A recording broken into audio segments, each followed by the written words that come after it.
그런데 시처럼 살지 못하면, 우리가 시답게 살지 못하면 그 삶이 어떻게 되냐면 시답지 않은 삶이 되는 거예요. 여러분, 이게 말장난이긴 합니다만 재미있습니다.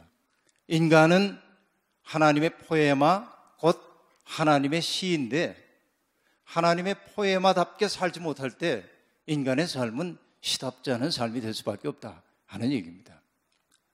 세상에 있는 대부분의 사람들이 다 행복하기를 소망합니다. 이 자리에 있는 이들도 모두가 다 행복하기를 꿈꾼다고 얘기할 수 있겠습니다. 그런데 여러분, 어떠할 때 여러분은 행복하시죠? 행복을 느낄 때가 언제입니까? 난 정말 내 인생이 이렇게 기뻤어 하고 느낄 때가 있었습니까? 아마 그런 경험들 많이 하지 못하고 사는 것이 인생인 것 같습니다. 그런데 여러분, 세상에는 두 가지의 행복을 구성하는 방식들이 있습니다. 하나는 뭐냐면 세상이 우리에게 가르쳐주고 있는 삶의 방식입니다. 성공의 사다리 맨 꼭대기에 올라서는 것이 행복의 조건이라고 세상은 우리에게 가르쳐줍니다. 우리가 행복하기 위해서는 이러저러한 것들을 소유해야 한다고 말하고요. 그것들을 소유하지 못한 사람들은 생애 루저라고 이야기들을 하고 있습니다. 이것이 세상이 우리에게 끊임없이 상기시켜주고 있는 바입니다. 그래서 우리는 성공의 사다리 저 높은 곳을 향해 올라가기 위해서 끊임없이 경쟁합니다. 경쟁과 효율이야말로 사다리 타기로서의 세상이 우리를 잡아당기고 있는 방향이라고 얘기할 수 있습니다.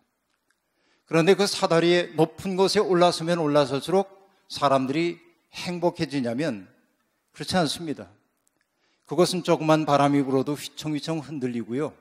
언제 누군가가 내 다리를 잡고 끌어내리는지 몰라 불안한 자리이기도 합니다. 행복을 찾아 올라가긴 하지만 정말로 행복을 느끼는 사람들은 많지 않은 것. 이것이 사다리 타기 세상이 우리를 데려가는 것이라고 볼 수 있습니다. 그럼 또 다른 행복의 길이 있을까요? 어떤 분은 이렇게 얘기합니다. 원무로서의 삶, 그렇게 말합니다. 원무란 무엇입니까? 둥글게 서서 함께 춤을 추는 것을 얘기하죠. 서로 손을 잡고 춤을 추는 장면입니다. 앙리 마티스의 그림을 여러분 떠올리십니까? 춤이라고 하는 그 그림이 여러분 머릿속에 떠오르십니까? 대지를 배경으로 해가지고 7명의 사람들이 둥실둥실 마치 구름 위를 걷는 것처럼 춤을 추고 있는 모습을 봅니다. 저는 그 그림을 참 좋아하는데 왜 그러냐면 그 원무의 춤 속에서는 여러분 언제든 누군가를 그 춤 사위 속에 초대해 드릴 수 있는 여백이 있기 때문에 그렇습니다. 함께 춤을 추고 인생을 경축하고 살고 있는데 저쪽에서 우울한 표정을 짓고 있는 사람이 있을 때 우리는 얼른 그 사람에게 손짓할 수 있습니다. 이리 와서 우리와 함께 춤추지 않겠니?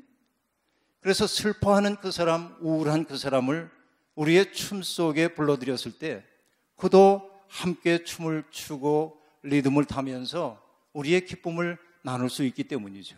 이것이 원무로서의 삶입니다. 그런데 여러분, 바로 이 원무로서의 삶이야말로 예수 그리스도께서 우리에게 가르쳐 주신 삶의 방식이다 하는 얘기입니다. 이것을 우리들이 기억하며 살았으면 참 좋겠습니다.